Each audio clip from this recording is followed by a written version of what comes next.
Hey everyone, welcome to B2B Freelance Writer. In this video, we will look into how to avoid landing in the spam folder when you send out cold emails. Before we get into this, hit subscribe. We try to post a video every single day teaching you how to become a highly paid freelance writer for the B2B industry. All right, so sending out cold emails is already hard as it is. You've got to find the right company, the key person within that company, find their email, and then send them the right email, making a targeted offer. And then hopefully they will see your email and they will reply back. What happens if you write the perfect email to the perfect person for the perfect company, but the email keeps landing in spam? This is what we're going to solve in this video. Let's get right into it. So the main reason why you might be having spam issues is your domain authentication.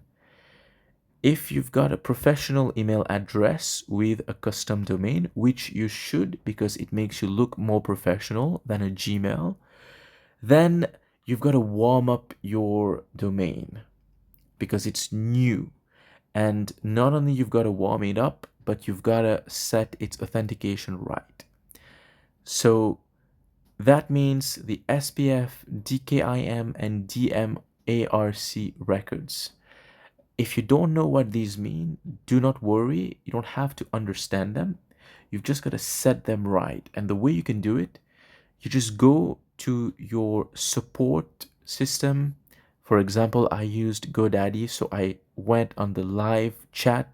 I insisted to talk to a real person. You've got to bypass their automatic AI customer support.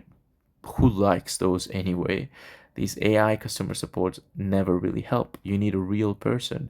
Get a real person and tell them that you need help to set these up, and they will help you. Or if I'm not mistaken, they actually did it for me. I just had to stay online and cross-check as they did it. Once these are set up, your domain will be authenticated, but it still needs a warm-up period of 2 to 3 weeks where you send out regular emails from that domain just to get it active, to get it into the system. So don't start outreaching right away, although I did, but I did from a Gmail account. That's because I could not afford a professional email at the time, or rather, I didn't want to pay for it back then, but I should have. Still, during those 2-3 weeks, you have plenty of time to set up your website, write your portfolios, and build your online presence on LinkedIn while your domain is warming up. Just take 2 weeks or at least 10 days. Okay? A little bit more than 1 week. Just not right away, because when you've got a new domain and you just start sending out cold emails, it will trigger spam filters all over the place. To check whether your cold email, the content of the email itself, which is important when it comes to avoiding spam, the content of your email and your domain, whether it is passing all the spam filters, all the promo tab filters, and landing into the primary tab of your client, of your potential prospect, you can go to mailtester.com, just copy and paste that into your browser. They'll give you an email there, and they'll tell you, send your cold email to that email. Then they will check and rate you. So a low score, 1 out of 10 being the lowest, or 0 out of 10, means that you have a lot of spam triggers, your domain is not authenticated, these records that we've talked about are missing, the content of your email screams spam, all of that stuff. And a 10 out of 10 simply means that you've passed all the tests and you're not landing in spam. I just tried right now to test one of my cold emails, which is very similar to the templates that I've shared, and we got a 10 out of 10, right? So see, the message passed, the spam filters passed, my authentication passed, and there's more as well. I didn't show it here. My subject line was, as you can see right there, it's very small, a piece for your audience of builders. An interesting thing I've tested is when I write the subject line, I do not write it in caps, meaning that every letter of every word starts with a cap, which looks more like a title. Somehow, when I just have the first letter in caps and then the rest without caps in small letters, it seems to read more like a casual email. And seeming casual is one of the things that gets you out of spam, because it makes it look like you know the person. And that basically means that you're not spam, right? So authentication, domain authentication, get that sorted out. That will solve all of your problems. Stick to the cold email template that we've shared, and your message and subject line will be just fine. Next one is no naked links. What's a naked link? If you just have a link randomly pasted in your body email, it could be for your portfolio, for example, that's like a spam email. When you open these spam emails, you often see they just have a lot of links and you don't even know what a link, what this specific link is for. It's just there. You don't want that. So you've got to embed it in the sentence, like happy to share samples or see recent work at yourname.com, right? That's your landing page. Or I've done similar work for HubSpot here. And then you have the link to the guest post that you've written. If you land HubSpot for a guest post in the CRM niche, you've pretty much guaranteed yourself clients for life, right? Avoid saying things like click here or view now, because this is what spam emails sound like. You've read a lot of spam emails. You have them every single day in your inbox. You can open your inbox right now and see them. So you know what they sound like. Just avoid sounding like them. Being descriptive, conversational,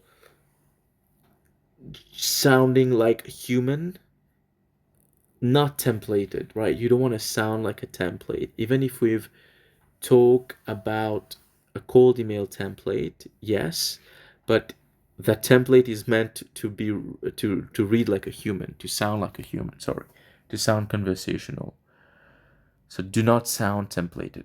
Your formatting, just write plain text. Don't change the font.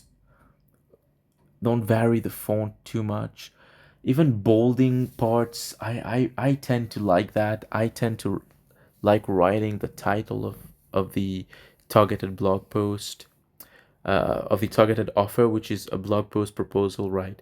The title of that, I like to write it in italics and sometimes bold it, but I would say avoid doing that. Just write plain text. Don't make it polished or branded for now. And the last one is link sequencing. So yes, including links could sometimes be of a problem if your domain is very, very new. So keep it to 2 links max. I used to talk about linking your LinkedIn and your landing page. However, if you have a portfolio link or guest post link, you've got to lead with that, because a guest post link has more value right now than your LinkedIn profile, because it acts as a proof signal. It's a great testimonial, basically. So you can link that, and then you have space for just one other link. Go for your landing page. Have an optimized landing page, which when they click on it, they see which service you offer, and they can find your LinkedIn as well. You've got to have your LinkedIn linked there. So favor your landing page over your LinkedIn when you've got a link, something personal. And if you've got a guest post link, it has to be in there. Absolutely has to be in there. That's what I've got for you. More than that is on the specific cold email itself, which we've talked about. Use the person's name, talk casually, conversationally, don't sound templated, and you will be fine.